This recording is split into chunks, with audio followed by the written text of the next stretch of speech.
सोमनाथ सूर्यवंशीला श्वासोच्छवासाचा त्रास होता. हा जावई शोध कुठून लागला? जितेंद्र आव्हाडांचा थेट सवाल.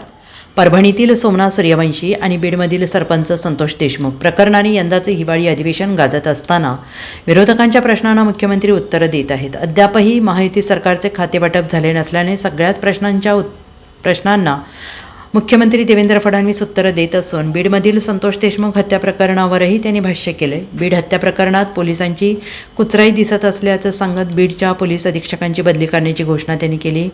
तसेच परभणीतील हत्या प्रकरणावर भाष्य करताना सोमनाथ सूर्यवंशी यांना मारहाण झाली असून त्यांना श्वासोच्छवासाचा त्रास होत होता असं मुख्यमंत्र्यांनी म्हटलंय. त्यावरून आता जितेंद्र आव्हाड आक्रमक झाले असून त्यांना सोमवंशी यांचा शवविच्छेदन अहवालच सोशल मीडियातून शेअर केला आहे.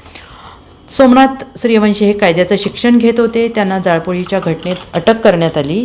त्यांना कोठडीत मारहाण झालेली नाही. त्यांना श्वसनाचा आजार होता असं अहवालात नमूद करण्यात आल्याचं मुख्यमंत्र्यांनी विधानसभेत सांगितलं आहे. त्यानंतर आव्हाड यांनी शवविच्छेदन अहवाल शेअर करत अनेक प्रश्न उपस्थित केले. तसेच सोमनाथ सूर्यवंशी यांना श्वासोच्छवासाचा त्रास होता. हा जावई शोध कुठून लागला असाही सवाल त्यांनी विचारला आहे.